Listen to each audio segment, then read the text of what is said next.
إلى حضرة النبي صلى الله عليه وسلم وعلى آله وصحبه الفاتحة. أعوذ بالله من الشيطان الرجيم. بسم الله الرحمن الرحيم. الرحمن الرحيم مالك يوم الدين. إياك نعبد وإياك نستعين. صراط الذين أنعمت عليهم غير المغضوب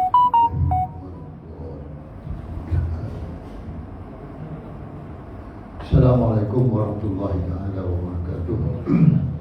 Alhamdulillahirabbil alamin wassalatu wassalamu ala asyrafil anbiya wal mursalin wa ala alihi wa ashabihi ajma'in. Amma ba'd. Hormati Usi Surah Al-Najah Al-Najah, Tuan Imam, Tuan Bilal, Tuan Syihab Ali di Tuan Surau, tuan-tuan dan puan-puan yang dirahmati Allah. Alhamdulillah, terlebih dahulu kita panjatkan bersyukuran kepada Allah Subhanahu wa taala atas limpah kurnianya kepada subuh ini kita salat subuh berjemaah. Mudah-mudahan Allah terima semua amalan kita ini sebagai satu amalan salih yang akan diganjarkan di akhirat besok. Ganjaran-ganjaran yang telah dijanjikan oleh Allah Subhanahu wa taala.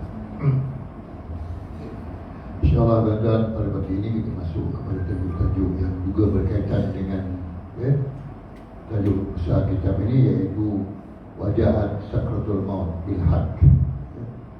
Dan apabila dan telah datanglah Sakratul Maut dengan sebenarnya. Jadi kalau kita disebut itu dengan benarnya, bila Sakratul Maut datang dengan sebenar-benarnya, maka itulah yang kita akan hadapi nanti. Di akhir-akhir hayat kita akan jumpa Sakratul Maut. Dalam firman Allah Subhanahu wa taala menyebutkan kullu nafsin dha'iqatul maut. Setiap yang bernyawa akan merasai kematian. Tapi sebelum kematian itu sampai, kita akan jumpa dulu Sakratul Maut. Bila mati dah sampai, baru kita masuk dalam kubur, kita jumpa pula muka dan nakir. Jadi proses kita adalah satu proses yang panjang juga lah. Satu dalam satu hadis Allah menunjukkan apabila seseorang itu diberikan kesakitan, kesusahan, kesulitan dalam kehidupan dia, diberi berbagai-bagai lagi dugaan, ujian dan sebagainya, maka dia merupakan kafarah. Kafarah artinya menghapuskan dosa-dosanya yang telah lalu. Kafarah ini akan ada apa ni? Maknanya bila seorang itu berhadapan dengan suasana yang sulit dalam kehidupan dia, susah, sakit bermacam-macam, kelaparan, kebuluran, penyakit, maka itu adalah merupakan kafarah, iaitu menghapuskan dosa-dosa yang telah lalu. Tetapi bila di akhir-akhirnya tak habis dosanya itu dihapuskan, maka di akhir hayatnya dia akan menghadapi kesukaran dalam kematian dia, kesulitan dalam kematian dia. Sebab tujuan dia berlaku sedemikian itu bila supaya apabila dia berjumpa dengan Allah Subhanahu wa taala, maka keadaannya adalah bersih, sebersih-bersihnya seperti anak yang baru dilahirkan. Maknanya bila jumpa berbagai ujian hidup ni, itu adalah penghapusan pada dosa-dosa kita, kafarah. Tapi kalau tak ada jumpa pula, senang lenang, hidupnya susah pun, tak ada sakit pun, tak ada demam pun, tak ada macam Fir'aun lah. Fir'aun tak ada sakit tuan-tuan, umur dia 850 tahun, tak ada sakit. Tapi di akhir hayat dia, Allah tidak ampunkan ataupun Allah tidak terima taubat dia di saat-saat roh dia sampai ke hukum. Sebab itu jangan kita tertipu dengan kesenangan, kemewahan dan sebagainya. Kita lupa untuk ingat pada Allah Subhanahu wa taala. Baiklah tuan-tuan dan puan yang dirahmati Allah. Dari Abu Zar radhiyallahu anhu pernah bertanya kepada Rasulullah sallallahu alaihi wasallam. Abu Zar radhiyallahu anhu pernah bertanya kepada Rasulullah sallallahu alaihi wasallam, "Wahai Rasulullah, apakah la ilaha illallah termasuk amalan kebaikan?" Jadi dia kata, la ilaha illallah itu amalan kebaikan ke ataupun amalan yang tidak dikira sebagai kebaikan yang banyak? Sebab apa?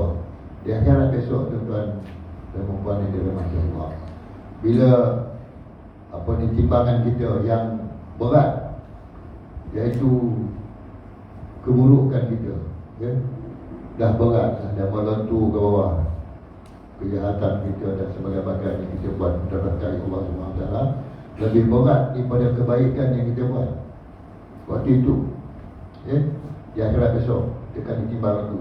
Yang berat dah banyak dah, yang baik sikit je. Tapi kerana kita adalah orang yang sentiasa melafazkan kalimah la ilaha illallah semasa hidup kita, maka datanglah satu datanglah sesuatu yang tertulis di atasnya kalimah la ilaha illallah, maka kebaikan menjadi berat dan kejahatan menjadi ringan. Sebab satu kalimah la ilaha illallah itu adalah lebih berat, lebih berat lagi. Itulah faedahnya la ilaha illallah itu. Walaupun sikit dia masuk dalam karung kebaikan kita itu yang sudah ringan tadi, dia akan menjadikan dia lebih berat lagi. Yang karung yang berisi kejahatan kita tadi akan naik sebelah ringan. Maka itulah kelebihan kalimah la ilaha illallah. Itu di akhirat besok. Jadi apa jawapan Rasulullah SAW di dunia ini, tuan-tuan? Baginda menjawab, adakah sesuatu yang lain yang lebih baik daripada kalimah tersebut? Jawapan Rasulullah, bahkan ia adalah kebaikan yang paling mulia. Jadi Rasulullah tanya balik, orang tanya apa kelebihan kalimah la ilaha illallah. Maka jawapan Rasulullah, adakah yang lebih baik lagi daripada la ilaha illallah? La ilaha illallah itulah yang paling baik sekali. Ada tak yang lebih baik lagi daripada itu? Ada tak?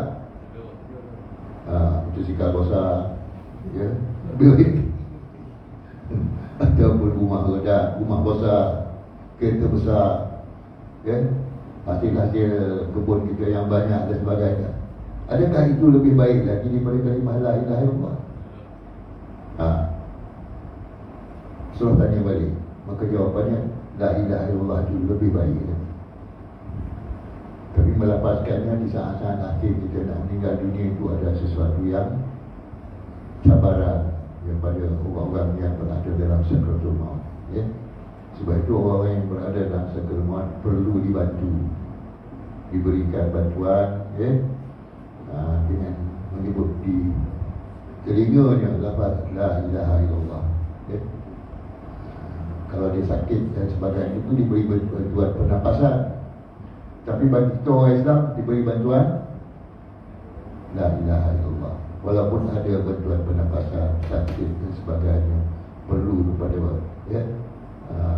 perawatan, kedokteran, tapi la ilaha illallah itu adalah sesuatu yang sangat lebih penting daripada yang lain.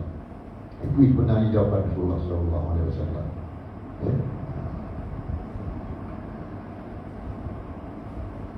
Abu Sa'id dari Abu Hurairah radhiyallahu anhu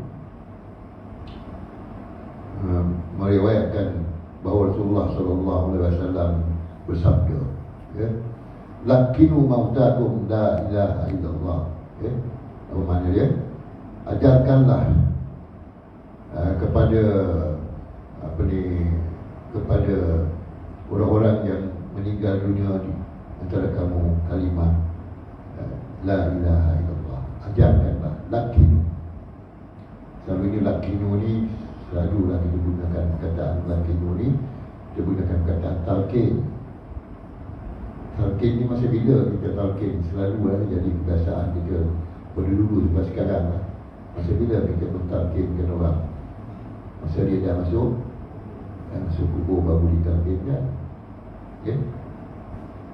Tapi yang ini yang disabdakan Rasulullah SAW, lakinu mautakum bi kalimah, lakinu mautakum la ilaha illallah. Ajarkanlah kepada orang yang akan meninggal dunia dengan dia di antara kamu dengan kalimah la ilaha illallah. Jadi salah guna perkataan talqin itu berlaku bila orang mentalqinkan, bila orang tu dah masuk kubur baru ditalqinkan, diajarkan. Sebenarnya talqin bermula daripada orang tu dalam keadaan sakratul maut. Okay? Bila dia dalam keadaan sakratul maut, dalam keadaan dia antara sedar dengan tak sedar, kenal dengan tak kenal, ya. Masa tu kita ajarkan kalimah la ilaha illallah.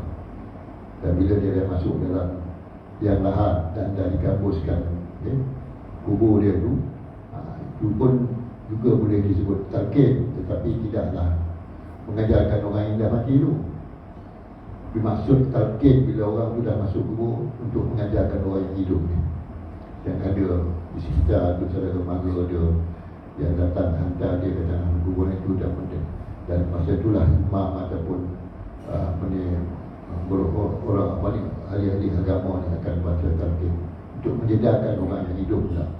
Dan dah meninggal tu dah tak ada apa dah, dia berhadapanlah dengan suasana yang lain pula, dia dalam alam barzakh dia, dalam alam kubur dia berjumpa pula dengan persoalan-persoalan yang akan dibawa oleh para malaikat. Itu keadaannya. Jadi yang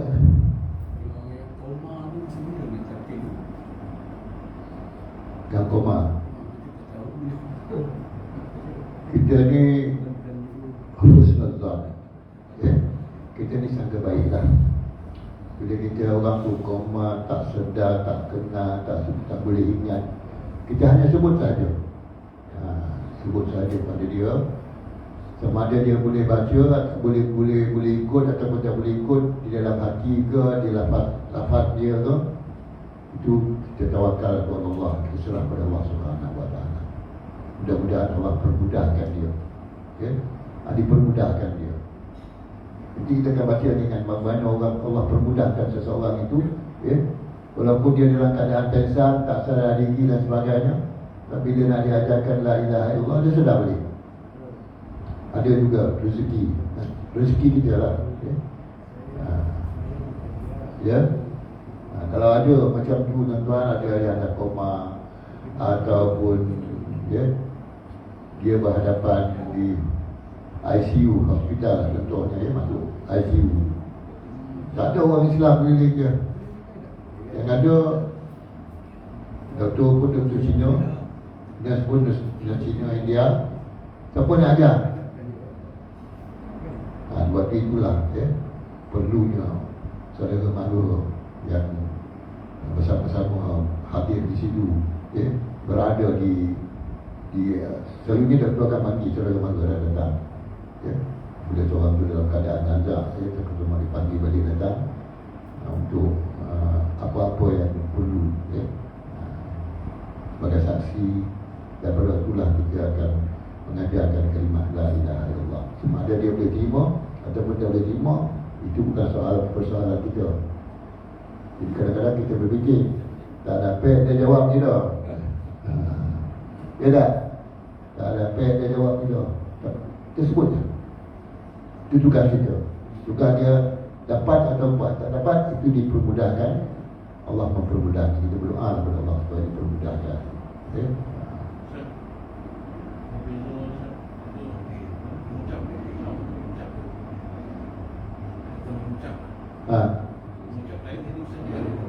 Mengucap asyhadu an la ilaha illallah, asyhadu anna Muhammadar Rasulullah. Dan lain. Betul. Ulama menyebutkan bahawa hendaklah diajarkan yang paling senang dan paling ringkas. Kalau dia ajar asyhadu an la ilaha illallah wa asyhadu anna Muhammadar Rasulullah, dia dah lama ni. Kita ajar yang panjang-panjang ni, Akhirnya dia tak boleh sebut. Biarlah kita ajar yang la ilaha illallah tu, yang itu, ya, dapat dia sebut cukup. Jangan ulang-ulang lagi. Kalau dia dah sebut sekali cukup, jangan ulang-ulang lagi. Kecuali dia meracau lepas itu, ataupun kita ajak nak berbual lepas itu, tak boleh. La ilaha illallah sahaja. Asyhadu an la ilaha illallah wa asyhadu anna Muhammadar Rasulullah tu, kalau orang tu nampak cergas, boleh, ya, ada harapan dia boleh sebut, tak apa. Tapi sebaik-baiknya kalimah yang paling ringkas, paling pendek dan memudahkan, ya. Dan maksudnya sama, ya. Maksudnya sama, iaitu ucap bersyahadat, ya, dengan kalimah la ilaha illallah. Makna ajarkanlah di situ, iaitu katakanlah kepadanya kalimah tauhid tersebut, ya. Tugas kita, orang yang sehat, yang kuat, yang ada di tepi orang yang sakit itu, terutama sekali saudara mara, ajarkanlah, ya, kepadanya kalimah tauhid tersebut sehingga jika dia telah mengucapkannya, maka janganlah kamu mengajarkannya, ya, bercakap benda-benda, janganlah kamu mengajarnya bercakap benda-benda lain, dan hentikanlah mengajarkan kalimah tersebut kepadanya, ya. Bila dia kita dah ajar tu, ya, cukuplah cakap itu. Kalau dia senyap, dah diam itu, tak ada lagi apa-apa yang dia nak, ataupun tidak ada apa-apa yang kita ragukan, ya. Dia dah apa ni, dah membuat benda-benda yang lain, tak ada lagi. Jadi dia dah sebut la ilaha illallah itu cukuplah sekali, ya. Tapi kalau dia dah mula balik semula dalam keadaan yang, ya, yang tak stabil balik, ya, cakap yang muka-muka dan sebagainya, ya, dia ajarkan lagi la ilaha illallah sehingga dia senyap. Bila dia senyap, insya-Allah tuan-tuan, benda itu dah pun masuk ke dalam jiwa dan hati dan ruh dia, la ilaha illallah. Dan kita tunggulah, ya, ketentuan Allah Subhanahu wa taala terhadap seseorang itu, ya. Dengan harapan, ya, kita dah sampaikan dan dah jalankan tugas kita menyampaikan kalimah la ilaha illallah. Baik, ada soalan lagi tuan? Ustaz, kita orang yang sihat hidup ni, kita tak tahu belum mati. Kita terlekit di kita dulu boleh tak? Memang hari-hari kita terlekit, ya. Zikir itu terlekit tak tahu. Tak, pasal Ustaz Datuk Murtaza pernah ngajar lah, kita terlekitkan diri kita sebelum tidur. Sebelum tidur tu berzikir. Zikir tu mana mengajar lah diri kita. Betul lah tu kan? Betul lah tu. Tapi bukan terlekit dengan Allah lah, betul mau, belum lagi. Bukan lebih mati lah, standby lah. Standby lah. Maknanya kita ada mati masa tidur, wujud, ya. Jadi sebelum tidur tu, la ilaha illallah lah dulu, ya. Baca qul huwallah 3 kali. Maknanya kita nak tidur tu dapat baca qul huwallah 3 kali, seolah-olah kita khatam Quran sekali. Lepas tu dapat la ilaha illallah, ya. Ada tak orang buat macam tu? Ada kan? Ada. Tapi tak semayang apa-apa, ya. Dia nak tidur tu la ilaha illallah, lepas tu qul huwallah 3 kali. Tapi siangnya tak pernah semayang, puasa pun tak pernah. Berjaya tak? Agak-agaknya lah. Tuhan terima tak? Tuhan tu Ar-Rahman Ar-Rahim, Maha Pemurah lagi Maha Penyayang, ya. Kalau rezeki kita baik, ya, walaupun sekali, ya. Di mana sabda Rasulullah, man qala la ilaha illallah marrah wahidah dakhala al-jannah. Siapa yang dapat menyebut kalimah la ilaha illallah sekali pun dalam hidup dia, ya, dia masuk syurga. Itu kemurahan Allah Subhanahu wa taala. Bukanlah maksudnya kita ambil peluang baca sekali dapat sekali cukuplah. Sembahyang tak pernah, puasa tak pernah, ojo mencuri, main judi apa semua, ya. Kalau dapat sekali sebut masuk surga lah. Jangan fikir macam tu tuan-tuan. Maksudnya di situ adalah kita mengamalkan dan melakukan apa yang disuruh Allah dan menjauhi segala larang Allah. Ada lagi soalan? Ya, Orang nak meninggalkan memang tu kereta bukan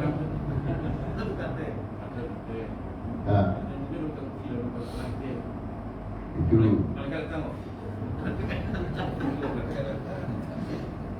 sakit aduh ya. Sakit mata kaca ya. Ada macam-macam sakit ya. Maknanya waktu itu mata dia tak boleh lihat kiri dan kanan ya. Mata kaca ya.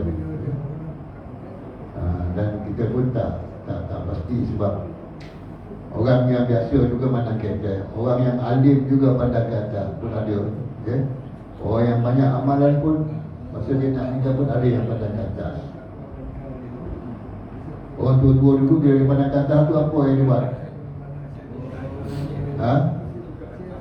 Buka bumbung. Di mana ke atas ni lain dia ilmu dunia banyak ni kita dia. Dia pun buka bumbung. Ada lagi tanya. Jadi kita mati ni kena tanya selalu ya. Sebab siapa pun akan mati. Dan kita pun bertanya diri kita, apakah di akhir hayat kita besok kita dapat mengucapkan kalimah la ilaha illallah. Kita berdoalah ya, supaya di akhir hayat kita dapat melafazkan kalimah la ilaha illallah sebagai lafaz terakhir daripada diri kita lah ya. Dan kita harap ada dapat orang lain tolong kita juga ya. Dalam Tazkirah Al-Hufaz Imam Az-Zahabi ya, menyebutkan kisah tentang Abu Zur'ah. Itu seorang hafiz ya, seorang hafiz hadis, penghafal ilmu hadis. Abu Zur'ah nama dia, terkenal yang juga ahli dalam ilmu jarah wa ta'dil. Ilmu jarah wa ta'dil ni ilmu yang menganalisa ya, perawi-perawi hadis ni ya. Sama ada dia ni seorang perawi yang boleh diterima ataupun seorang perawi yang ditolak, yang mempunyai ciri-ciri yang cukup untuk diterima sebagai ahlul hadis, yang boleh meriwayatkan hadis.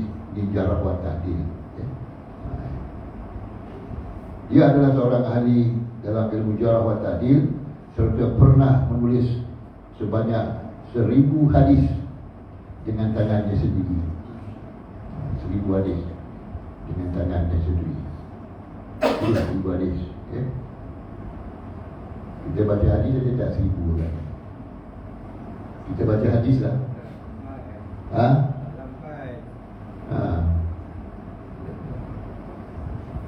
Kalau kita dapat 2-3 buah hadis pun dah cukup, alhamdulillah ya. Di mana Rasulullah SAW, kullu amrin li ibadin la yubda bi bismillah wa huwa afdal. Lepas tu satu pun dah dah. Setiap perkara yang baik kalau tidak dimulakan dengan bismillahirrahmanirrahim, maka tak ada keberkatan. Apa dia perkara baik yang kita nak mulakan dengan bismillah? Ya? Nak makan, nak minum, datang berkat. Ya? Nah, apa lagi? Nak mula pergi kerja, nak pakai baju dan sebagainya ya. Jadi kita mulakan dengan bismillahirrahmanirrahim. Lebih-lebih lagi lah kalau kita nak memulakan ucapan ya. Siapa yang nak mulakan pengajaran, kita mulakan dengan bismillah dulu.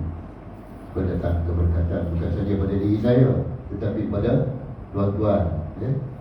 Pada Ustaz Rusdi juga ya. Datang keberkatan. Baiklah tuan-tuan ya. Dia telah menulis 1000 hadis dengan tangannya sendiri ketika dia sedang dalam keadaan sakratul maut. Ini Abu Zur'ah, seorang ahlul hadis, hufaz hadis. Kita hufaz ni ada dua, satu jenis yang hufaz hafiz Al-Quran ya, dan satu lagi hafiz hadis. Ini dua hafazan ni adalah sangat baik lah kalau kita dapat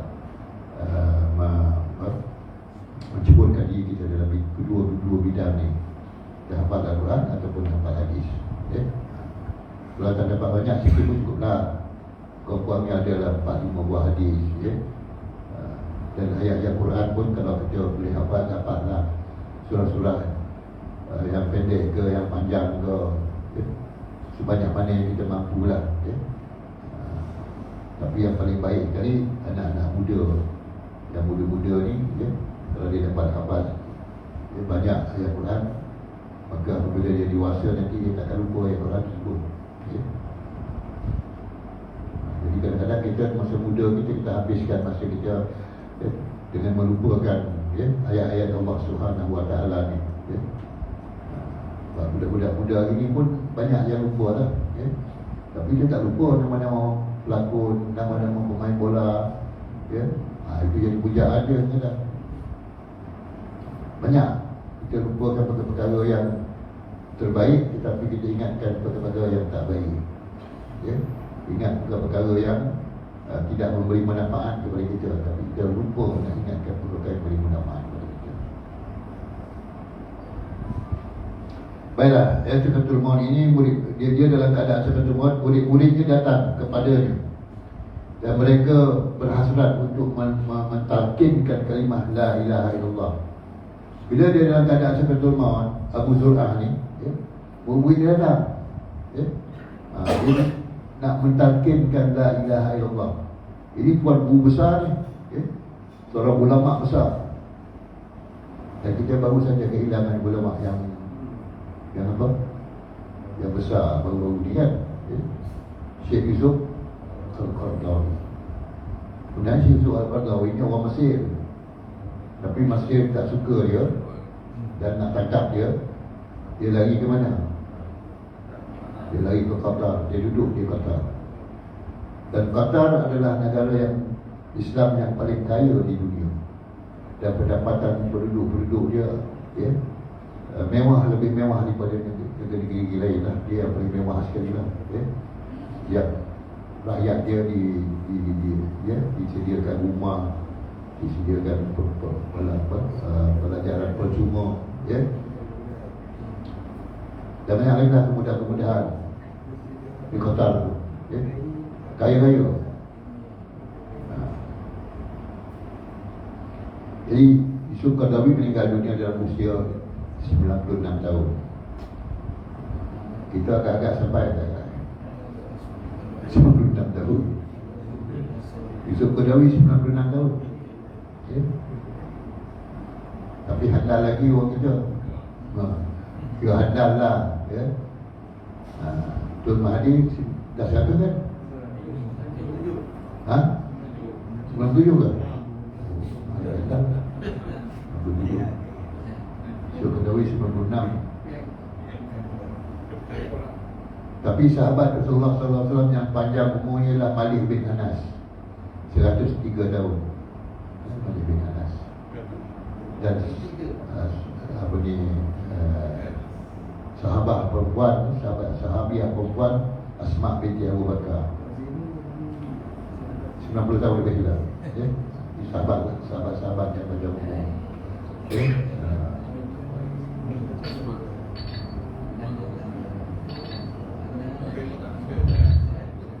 Dengan demikian, muridnya berharap bahawa Abu Zur'ah dapat ingat secara langsung hadis tersebut. Apa yang dibuat oleh murid-muridnya. Nama murid-muridnya segan untuk melakukannya kerana beliau adalah seorang ulama besar dan ahli hadis terkenal. Mereka merasa segan mengingatkan kepada kalimah la ilaha illallah. Ulama besar, di murid-muridnya kata segan nak mengingatkan kalimah la ilaha illallah. Padahal tuan gurunya berada dalam keadaan Sakratul Maut. Dia tak kenal pun murid-murid dia. Sebut dia lah la ilaha illallah, tapi murid pun segan. Bila seorang ulama besar ni Dalam keadaan sakratul maut dia tu pun boleh jadi segan nak sebutkan kalimah la ilaha illallah. Okay. Jadi guru-guru di tuan ni, kalau di negara ni ada yang jenis-jenis yang garang-garang ni, dan saya dengar cerita lah seorang guru Hafiz Al-Quran di Subra, Mesir. Mati hari buta. Dia dah pernah cerita tu, mati hari buta. Tapi pelajar-pelajar sangat takut nak jumpa dengan dia. Silap sikit je, kena lah. Kena tengking lah, kena marah lah dan sebagainya. Kalau tuan-tuan tengok YouTube mereka ngajar budak-budak ngaji tu je. Patutnya buat situ macam tu di sini lah. Itu bukan budak-budak lagi tu, orang tua pun disuatnya. Jadi kalau tuan-tuan ni kalau sobat tak datang lah. Jadi, ya tak? Tak ngaji sekali, lepas tu kalau sobat datang dah sobat kosong lah. Dia sebab salah seorang, semua kena sobat. Seorang buat salah, semua kena. Saya bagi kosong lah. Sebab beloknya dah pergi kan.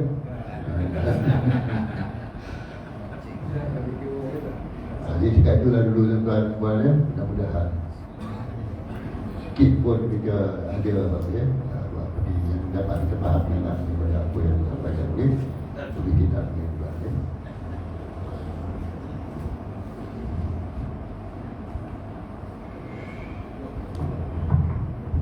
Bismillahirrahmanirrahim. Alhamdulillahirabbil alamin wassalatu wassalamu ala asyrofil mursalin wa ala alihi wa sahbihi ajma'in. Allahumma zidna ya rabbi fa'man nabi dan sayyidil hamdan ya rabbal alamin. Rabbana atina fid dunya hasanah wa fil akhirati hasanah wa qina adzaban nar. Wa sallallahu ala sayyidina Muhammadin ajma'in. Subhana rabbika rabbil izzati amma yasifun. Wa salamun ala mursalin walhamdulillahi rabbil alamin. Sallallahu alaihi wasallam. Assalamualaikum warahmatullahi wabarakatuh.